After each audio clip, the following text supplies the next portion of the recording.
So another element of sound is the orientation of the sound, where it's coming from and what it's doing. So the first thing when I think of sound orientation is the space.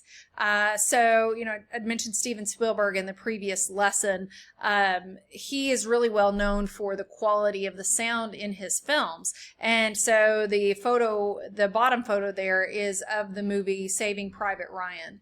And so in a lot of those battle scenes, you would hear gunfire coming on this side of the screen and then gunfire on the other. It was really much more evident to see that in the theater. Some of y'all were very small children when that movie came out. But that's one thing that can really add to the space. And if you have a surround sound set up in your home, and some people are really into making that happen, where they have the surround sound all around them. And it really does enhance the movie watching experience, because a lot of these movie directors, they create the sound for the theater, for coming around. And so, they've got sounds coming from behind, sounds coming from the right side of the screen, the left side of the screen. And it can really work really well when it's well done.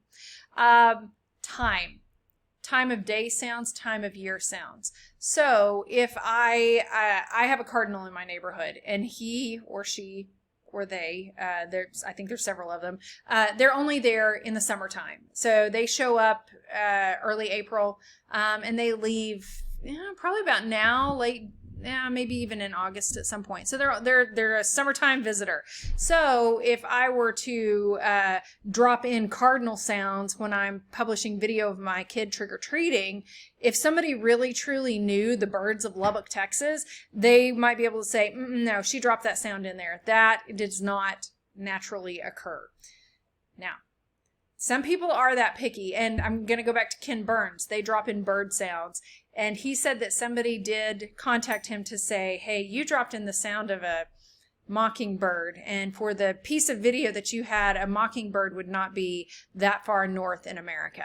So he said, so we went out and we bought a book on birds. And so he said, when we drop in bird sounds, we make sure that we know that that bird would have been there at that time of year before we use that sound. So that can be important. Also, there are just time of day sounds. If you wanted to shoot an interview in the evening and you had like some cricket sound or something like that, or if you just wanted to enhance your video and drop in some natural sound of some cricket chirping or certain other bugs that happen at nighttime, or certain other morning sounds like a garbage truck coming through or something like that. Those are some things that you can do to enhance, to help communicate a time of day or a time of year.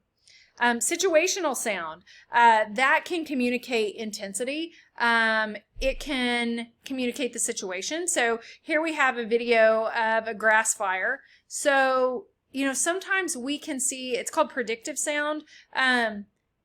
We may not see the fire truck, but we could drop in the natural sound of a fire truck siren under this piece of video right here to communicate, okay, there's a fire truck coming.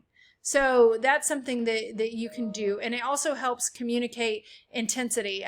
We could also drop in some sounds of firefighters yelling on their two ways or whatever communication system that they have to help communicate that situation. Maybe it makes it more intense, more stressful for the viewer as well. And maybe we want to do that. To communicate mood, happy, sad, scared, music does that. Something ominous is about to happen. You can do that with music. You can also communicate mood like with happy gnats or maybe sad gnats if you have people crying or something like that. That communicates mood.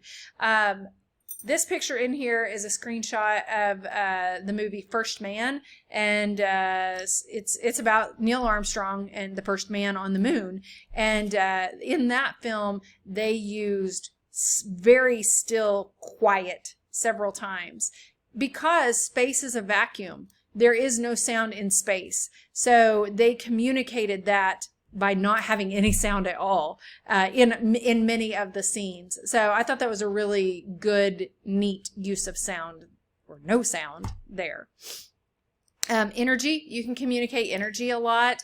And it doesn't have to happen through music. It could be music. There should be a comma there. Music, comma, hisses, whistles, lots of energy of the scene.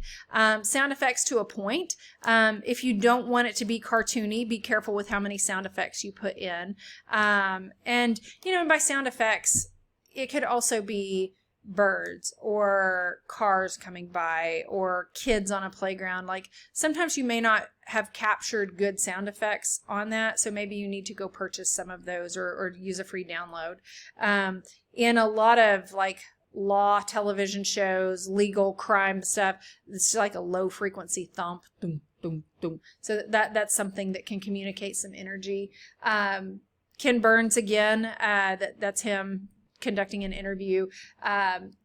This is him shooting the documentary called The Civil War.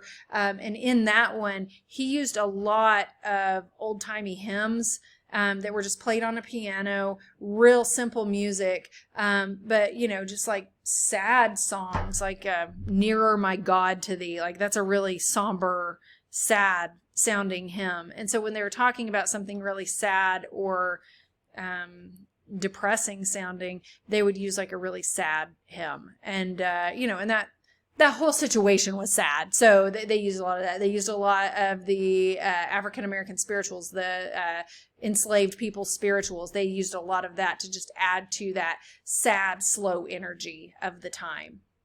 And I'm going to stop right here, and then we'll talk about functions of sound in the next video.